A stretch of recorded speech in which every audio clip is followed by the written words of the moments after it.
Transgenders will be allowed for the first time to enlist in the U.S. military starting on Monday, as ordered by the federal courts, the Pentagon said on Friday, after President Donald Trump's administration decided not to appeal the rulings that blocked his transgender ban. Two federal appeal courts rejected last week the administration's request to put on hold orders by lower court judges requiring the military to begin accepting transgender recruits on January 1st. Trump announced in July that he would prohibit transgender people from serving in the military, reversing Democratic President Barack Obama's policy of accepting them. Trump said on Twitter that the military cannot be burdened with the tremendous medical costs and disruption that transgender in the military would entail. It's one of the most difficult legal issues of our times. How to protect both newly established gay rights and our long-standing religious liberties when they come into conflict. The Oregon Court of Appeals ruled yesterday against a couple who were fined $135,000 after their bakery declined to make a wedding cake for lesbian partners. The attorney for bakers, Melissa and Aaron Klein, said his clients were deprived of the Constitution's promises of religious liberty and free speech. How do we find that balance in these thorny issues when everybody's rights want to be respected? Have you ever spent a day at a farmer's market? For a lot of people, it's a great way to buy food directly from farms. It gives, the local economy a little bit of a boost. And, hey, maybe it gives you something to do with your family and obviously some nice things to cook. Well, according to two San Diego State professors, if you visit one, you are essentially, wait for it, a racist. In a new book, they write, quote, farmers markets are often white spaces where the food consumption habits of white people are normalized, leading to social exclusion. Alcohol treatment centres, also called drunk tanks, could become a normal sight in UK cities. Up to 15% of casualty admissions are due to acute alcohol intoxication.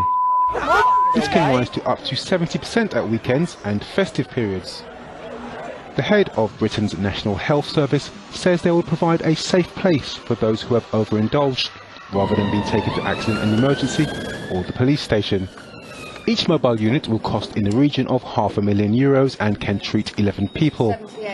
Medical staff manning the centres will be equipped with IV drips, pumps and defibrillators to treat patients who are dangerously over the limit. A safe zone will be set up for Berlin New Year's Eve celebrations in light of news of sexual harassment around the world. Hundreds of thousands of people are expected to celebrate in the German capital's Party Mile outside the iconic Brandenburg Gate to ring in 2018. The German Red Cross will staff a safe zone on Berlin's Ebertstrasse for women who feel threatened or have been assaulted. Anja Marks, a spokesperson for the event, said psychologists will also be there for consultation. Germany has experienced issues with New Year's Eve celebrations in the past. Hundreds of women were reported to be groped, robbed, and molested during Cologne's 2016 New Year's celebrations. At Berlin's Carnival of Cultures event in May 2016, authorities said 8 women reported intimidation and being touched inappropriately. At the time, Berlin's police spokesperson said groups of men surrounding women in the city have become, quote, increasingly common. Las Vegas is stepping up security this New Year's Eve after October's mass shooting that left 58 victims dead and hundreds injured. The city normally puts spotters above the festivities to watch for threats. This year, snipers will be with those spotters. Vegas police are also doubling the number of quick response teams in case of a critical incident. Federal authorities are sending additional medics, intelligence personnel, and air surveillance. The number of National Guard members is also doubling to 300 or more. They'll be with 1,500 or so police officers who will be deployed before and after the celebration. Sheriff Joseph Lombardo said there's no known threat to the city. Still, he wants people to be alert. Nothing's too small to say something. Other cities are also upping security for the holiday, including New York City and San Francisco. Scientists designed a new material that's as hard as diamonds, yet thin and flexible like foil. Researchers at the City University of New York's Advanced Science Research Center wanted to create a bulletproof material that wasn't as bulky or heavy as modern protective armor. They turned to graphene, a tightly packed layer of carbon atoms bonded together in a honeycomb pattern 1 million times thinner than a single sheet of paper. Researchers stacked 2 layers of graphene on top of each other. The resulting material was soft and pliable. But when pressure was applied, it became as stiff as diamonds, according to a study published December 18th in the journal Nature Nanotechnology. The study notes that the diamond hard resistance only works with 2 layers of graphene, no more, no less. Researchers call the new material diamine. It could one day be used to develop ultralight bulletproof armor.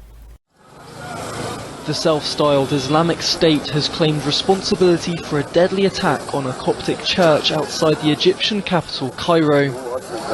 Officials say a gunman had fired at worshippers and Egyptian police, killing 11 people before he was wounded and arrested. He was also said to have carried an explosive device. I heard the first shot at 10:55 a.m. and he opened fire for an hour, reloading his gun to continue shooting. We carried the wounded people to the hospital, and when I got to the area I saw a policeman arrest the gunman after his legs were injured. He was a young man with a small beard and was wearing a brown jacket. There were crowds. God saved us. If the door was not closed, it would have been worse than the mosque where 350 people were killed. Police say the gunman first fired at a nearby bookshop, killing 2 people. He then came here to the Mar Mina church in the suburb of Halwan. It's a plan to target the churches. It's part of something we can predict, and the security services know it and take precautions. But it's very difficult to secure all the churches. We have a lot of churches, and we know there's a terrorist wave coming to Egypt.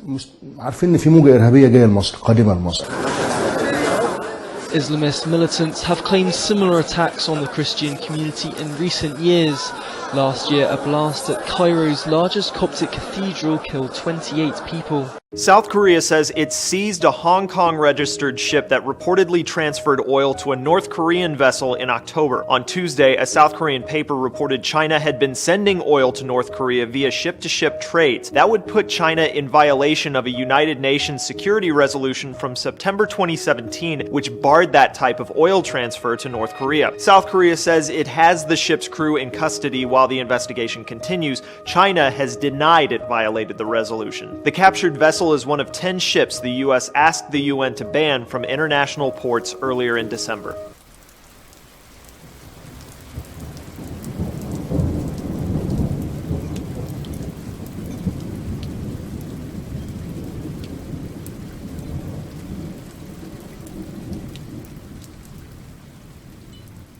The North Korea dilemma is getting even more complicated for President Trump. Now it looks like both Russia and China have been secretly shipping oil to North Korea. Russian tankers have supplied fuel to North Korea on at least 3 occasions in recent months by transferring cargoes at sea, providing an economic lifeline to the secretive communist state. This according to 2 senior Western European security sources.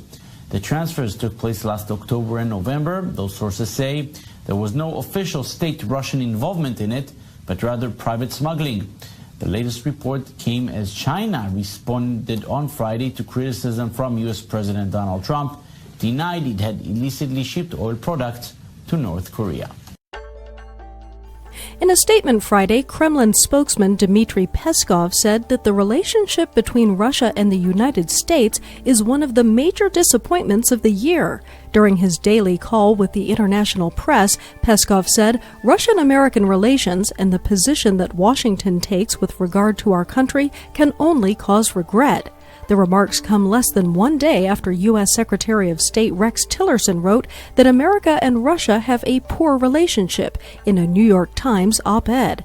Assessing the State Department during his 2017 tenure, Tillerson goes on to say, "On Russia, we have no illusions about the regime we are dealing with." In India on Friday, the lower house of parliament approved a bill criminalizing the controversial Islamic divorce practice known as triple talaq and making the act punishable by up to 3 years in prison. The practice allows a husband to divorce his wife by saying talaq, the Arabic word for divorce, 3 times. The decision to pass the Muslim Women Protection of Right on Marriage bill comes 5 months after India's Supreme Court deemed the controversial practice to be unconstitutional. India's Prime Minister Narendra Modi has been a vocal supporter of the bill. India said it would ask for clarifications from the Palestinian Authority regarding the appearance of the Palestinian envoy in Pakistan in an event alongside Hafiz Saeed, the mastermind of the 2008 Mumbai attacks, which killed more than 160 people. The event was organized to press the Pakistani government to convene an Islamic summit conference against the transfer of the American embassy in Israel to Jerusalem. Saeed has been designated a global terrorist by the United States and the United Nations at India's request, and the fact he appeared on the same stage as the Palestinian envoy came as a surprise and a shock to authorities in New Delhi, especially as it came just days after India voted with the Palestinians and against the American recognition of Jerusalem as the Israeli capital. For the fourth Friday running, Palestinians have protested in Gaza and the occupied West Bank over President Trump's recognition of Jerusalem as Israel's capital. Palestinian health officials said at least 20 people were wounded by live fire.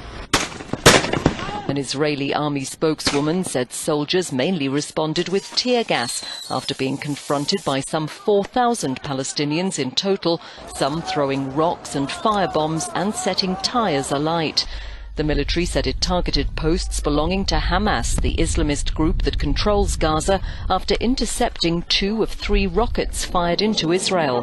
Police said the third struck a building, causing damage but no casualties. Israelis honoring a soldier killed during the 2014 Gaza war were among those forced to take cover as rocket sirens sounded.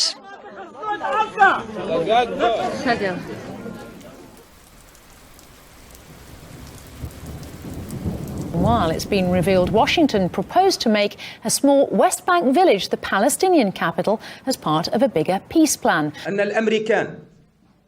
The United States offered to give the Palestinian Authority a capital or entity in the Abu Dis area far from Jerusalem, so that there is a bridge linking Abu Dis and the Al-Aqsa Mosque. It's also part of the peace plan that is being presented by the Saudis. And it does seem plausible, if you remember, that President Trump is planning to move his embassy to Jerusalem.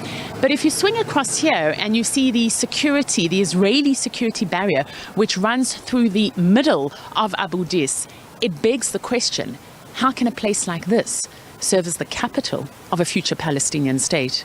In theory, it is possible to have direct access from Abu Dis to the Muslim holy sites in the distance in the old city. And there is a plan that is being put forward to build a bridge from here to the Al-Aqsa compound, which is the third holiest site in Islam. Without that access, that would be a conversation stopper.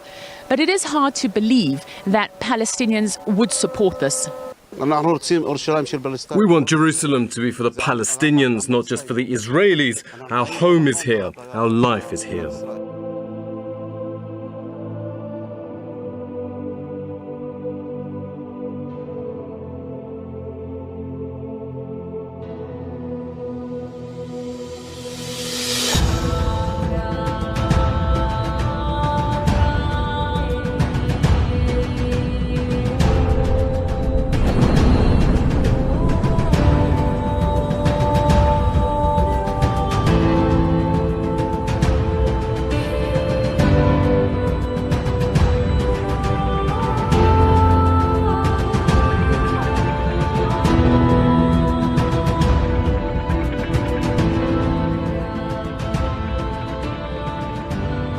In 2017, Israel celebrated a number of historic anniversaries.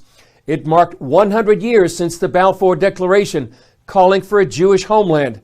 That set in motion the country's founding. A century since General Edmund Allenby captured Jerusalem and ended 400 years of Muslim Ottoman rule.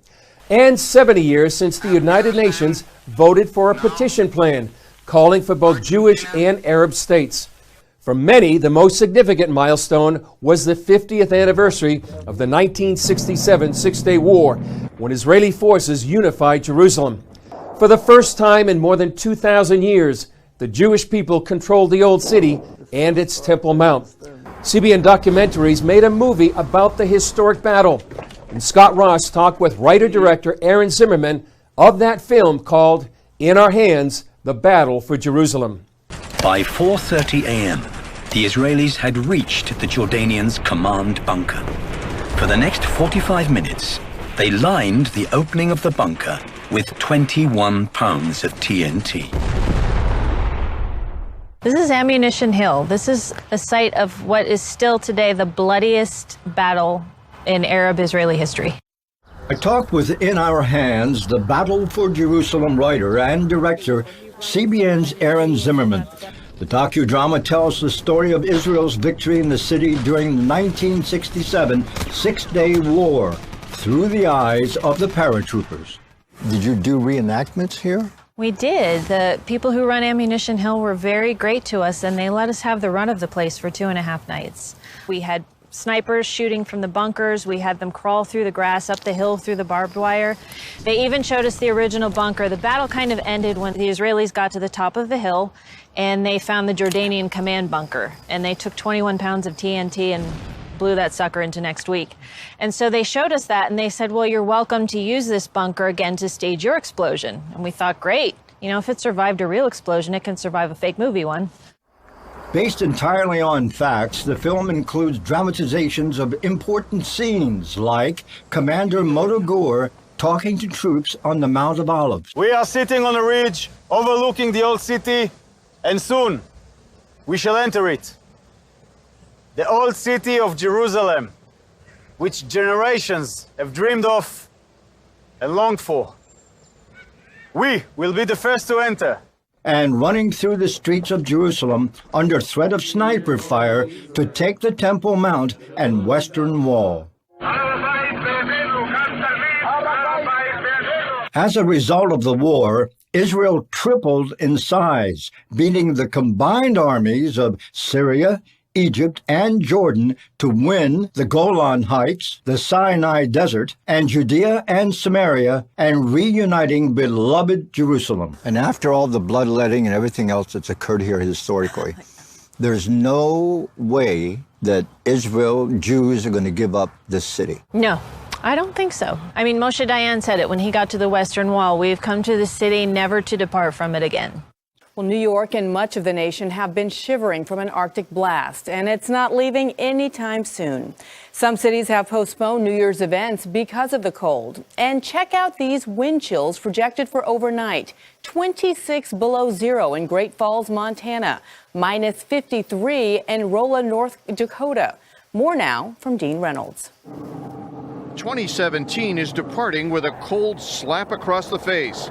People are bundling up as if for a polar expedition, and hypothermia has returned to the vocabulary. I hate it. I hate it. That 5-foot snowfall in Erie, Pennsylvania is now frozen in place with residents marooned underneath it. Record lows were set at New York's airports following bone-chilling naders in 24 other locales this week.